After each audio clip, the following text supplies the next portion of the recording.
Dia 8. Planejado para agradar a Deus. Apocalipse, capítulo 4, verso 11, diz assim: Tu criaste todas as coisas, e para o teu agrado que elas existem e foram criadas. Salmos, capítulo 149, versículo 4, diz dessa forma: O Senhor está contente com o seu povo. Você foi planejado para agradar a Deus. No instante em que você chegou a este mundo, Deus lá do céu, como testemunha invisível, sorria ao assistir o seu nascimento.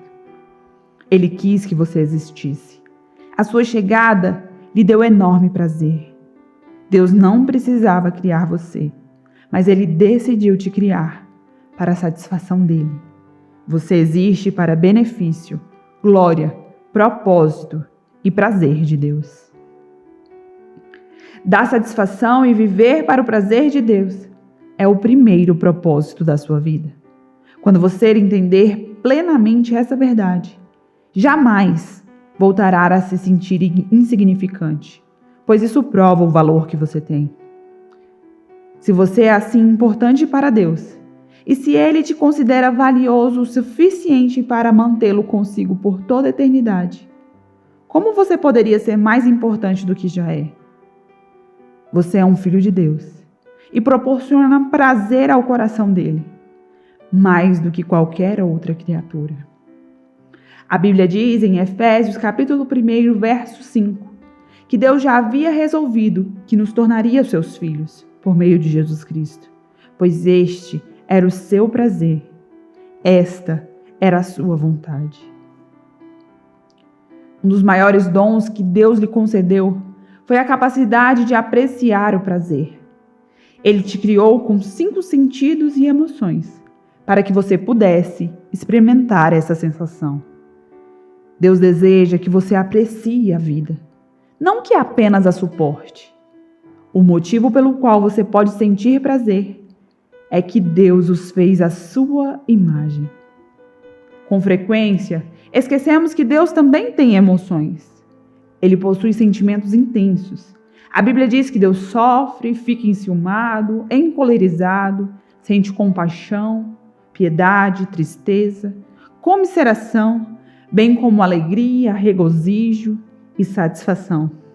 Deus ama, sente prazer, exulta, desfruta e até mesmo ri. Dar prazer a Deus é o que se chama de adorar. A Bíblia diz: o Senhor se agrada somente daqueles que o adoram e confiam em seu amor. Qualquer atitude sua que agrade a Deus é um ato de adoração. Como o diamante, a adoração apresenta várias facetas.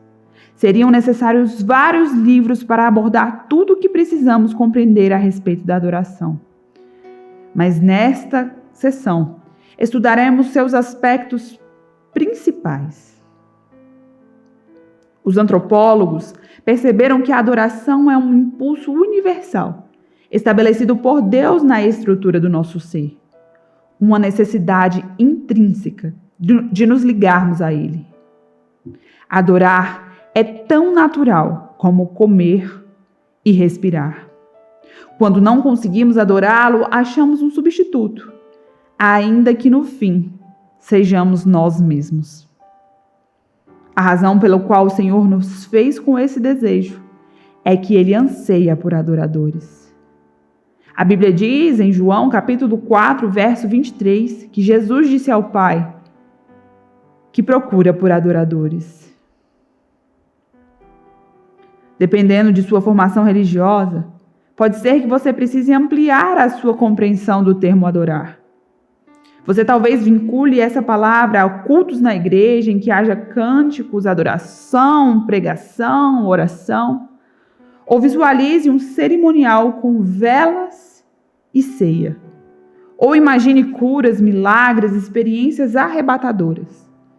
A adoração pode incluir esses elementos, porém vai muito além dessas manifestações.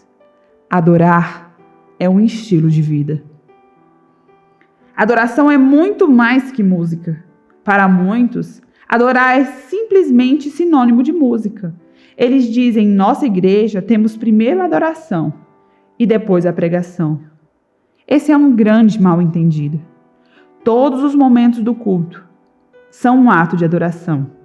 A oração, a leitura da palavra, os louvores, a confissão de pecados, o silêncio, o ato de ouvir a pregação, fazer anotações para estudo posterior, ofertar, o batismo, a ceia, assinar um cartão de compromisso e até mesmo cumprimentar outros adoradores. Na verdade, a adoração é anterior à música. Adão adorou no jardim do Éden, mas não há nenhuma menção à música até Gênesis capítulo 4, verso 21, com o nascimento de Jubal. Se a adoração fosse somente música, então os que nunca utilizaram música jamais adoraram. Adoração é muito mais que música. Mais grave é quando se utiliza o termo adoração em alusão ao estilo musical específico. Primeiro, cantamos um hino, depois uma canção de louvor e adoração. Ou então, gosto das canções de louvor mais rápido, porém, prefiro as canções de adoração mais lentas. De acordo com essa convenção, se uma canção for rápida, alta ou tocada por instrumentos pesados, podemos classificá-la como louvor. Mas se for lenta, tranquila, intimista, talvez acompanhada somente por um violão, então é adoração. Esse conceito de adoração com relação à música é equivocado, embora seja muito comum. A adoração não tem nenhuma relação com o estilo, volume ou andamento da música. Deus ama todos os tipos de música, porque Ele inventou todas elas. Rápidas, lentas, altas, suaves, antigas, modernas. É provável que você não goste de todas, mas Deus sim. Se são oferecidas ao Senhor em espírito e em verdade, então são um ato de adoração. Os cristãos frequentemente discordam do estilo de música ao ser utilizado na adoração, defendendo com entusiasmo seus estilos preferidos como se fossem mais bíblicos ou mais reverentes. Mas não existe um estilo bíblico. Não existem notas musicais na Bíblia. Hoje, nem mesmo temos os instrumentos utilizados nos tempos bíblicos. Para ser sincera, o estilo musical que você prefere diz mais sobre você, sua formação e personalidade, do que sobre Deus. O som de um grupo étnico pode soar como um barulho para outro grupo, mas Deus gosta da variedade e aprecia todos os estilos. Não existe nada que possamos definir como música cristã. Existe apenas letra cristã. É a letra que torna uma canção sagrada, não a melodia. Não existem melodias espirituais. Se eu tocasse para você uma música sem letra, não haveria como saber se é uma canção cristã ou não. Adoração não é para benefício próprio. Como pastores, recebemos bilhetes dizendo: amei a adoração de hoje, foi muito bom para mim. Esse é outro mal entendido a respeito da adoração. Ela não é para o nosso benefício. Quando adoramos, o nosso objetivo é agradar a Deus, não a nós mesmos. Se você alguma vez já disse: não aproveitei em nada a adoração de hoje, então você adorou pelos motivos errados. A adoração não é para você, é para Deus.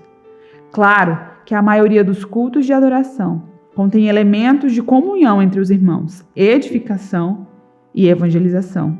E existem benefícios na adoração, mas não adoramos para nossa satisfação.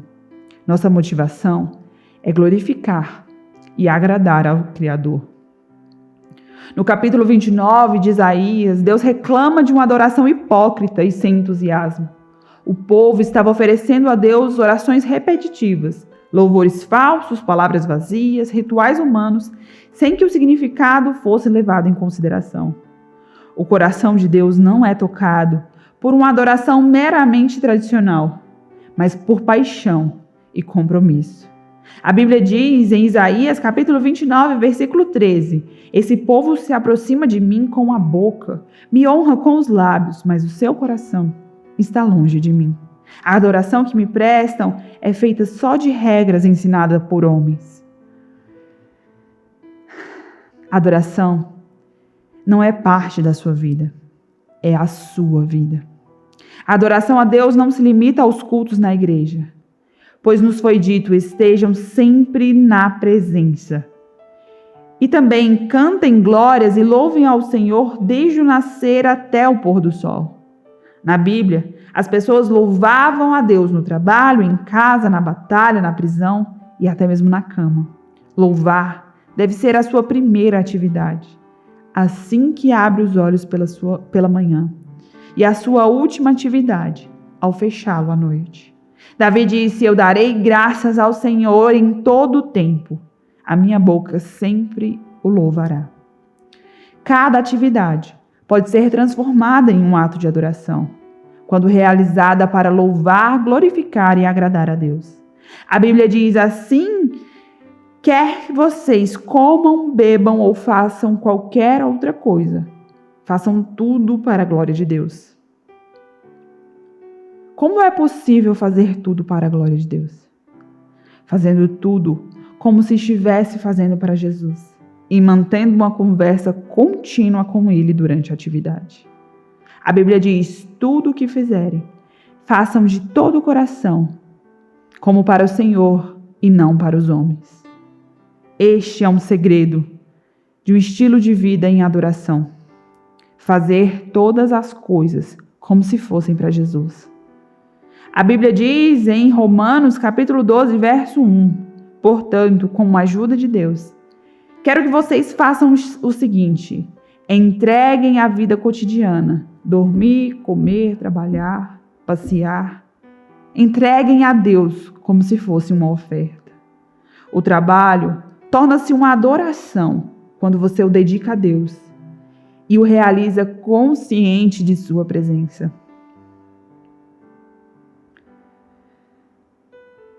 A verdadeira adoração consiste nisso: apaixonar-se por Jesus, trazê-lo para todas as coisas em sua vida. Eu vou ficando por aqui. Um forte abraço. Até amanhã.